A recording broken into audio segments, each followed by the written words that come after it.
Classroom में अचानक एक लाल रंग की अजीब गुड़िया मैन बूडोमैन सामने आती है और खेल शुरू करती है। जैसे ही वो मुड़ती है, जो भी हिलता है उसका सिर धमाके से फट जाता है। उस बूडोमैन के पीछे एक स्विच बटन होता है और नियम यह होता है कि जो भी समय खत्म होने से पहले वह स्विच दबाएगा, सिर्फ ही बच्चे जिंदा बचेंगे। क्लास का एक समझदार लड़का शुनतका आता किसी न किसी तरह वह बटन दबा देता है और वह वहां से भाग निकलता है। उसे कोई मार्शल आर्ट्स नहीं आता था, लेकिन समझदार आदमी के पास और कोई रास्ता नहीं था। वह तुरंत तेजी से बाहर भागा। रास्ते में वह अपने सबसे अच्छे दोस्त से मिला। पता चला कि चील ईगल अगली क्लास का अकेला जिंदा बचा हुआ छात्र था, इसलिए उन्होंने एक पल की भी देरी नहीं की और तुरंत बाहर निकलने के रास्ते एग्जिट की तरफ भागे। लेकिन उन्होंने यह नहीं सोचा था कि सारे दरवाजे बंद होंगे। उन्होंने कितनी भी कोशिश की पर दरवाजे नहीं खुले, यहाँ तक कि खिड़कियां भी सीमेंट की तरह सख्त हो चुकी थी।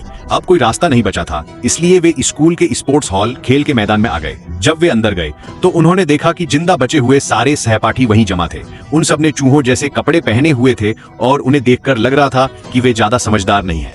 समझदार आदमी यह देखकर हैरान रह गया। सभी सोने जैसा चमकता हुआ लकड़ी का फर्श अचानक खुल गया। फिर फर्श के नीचे से एक 100 मीटर लंबा विशाल बिलाव, बड़ा बिल्ली जैसा जानवर धीरे धीरे बाहर आया। इससे पहले कि बच्चे कुछ समझ पाते, बिलाव ने हमला कर दिया। उसने सीधे एक लड़के को जिंदा निगल लिया। यह देखकर सभी सहपाठी दंग रह गए और डर के मारे भागने लगे, लेकिन उनकी रफ्तार बिलाव जितनी तेज नहीं थी। देखते ही देखते जो बच्चे धीमे भाग रहे थे, बिलाव उन्हें पेट में निगल गया। मौत के इस खेल के बीच समझदार आदमी की भाभी को बिलाव के गले में एक टोकरी दिखाई दी। उसने फर्श पर एक घंटी भी देखी। वह खेल के नियम समझ गई। अगर उल्टी गिनती काउंटडाउन खत्म होने से पहले घंटी को उस टोकरी में डाल दिया जाए तो खेल खत्म हो सकता है। तो एक बास्केटबॉल कप्तान, जिसकी लंबाई 2 मीटर से कम थी, आगे आया। उसने घंटी को ऊपर उछाला और एक शानदार 3 पॉइंटर शॉट मारा। लेकिन जैसे ही घंटी टोकरी में गिरने वाली थी, बिलाव ने उसे हवा में ही पकड़ लिया। खेल खत्म होने ही वाला था।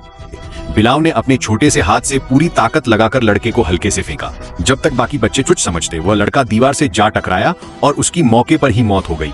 खेल खत्म होने के बाद बिलाव ने फिर से हमला किया और बच्चे एक एक करके गिरने लगे।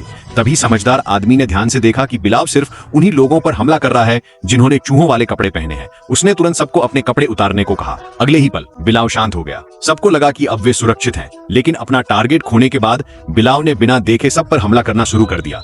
पलक झपकते ही सिर्फ कुछ ही बच्चे जिंदा बचे। उसने और यिंग यिंग ने अपने कपड़ों में घंटी को लपेट दिया। इससे बिलाव समझ नहीं पाया कि असली घंटी किसके पास है। दोनों एक एक करके आगे भागे। इससे पहले कि बिलाव कुछ समझ पाता, यिंग ने पहले कपड़ों को टोकरी में फेंक दिया। जैसे ही बिलाव का ध्यान भटका, समझदार आदमी ने मौके का फायदा उठाकर असली घंटी को टोकरी में फेंक दिया। जीत का फैसला यही होना था। सभी बच्चों ने अपनी सांसें रोक ली थीं। वे डर रहे थे कि बिलाव उन्हें देख न ले, लेकिन कोई गड़बड़ नहीं हुई। तभी जब सब उम्मीद खो चुके थे, एक डरपोक लड़का अचानक आसमान से गिरा। उसने गिरती हुई घंटी को हवा में ही पकड़ लिया और टोकरी के बिल्कुल पास पहुंच गया। इसके बाद बिलाव ने ऐलान किया कि खेल खत्म हो गया है। बच्चों ने इस परीक्षा को पास कर लिया था और अपनी जान बचा ली थी।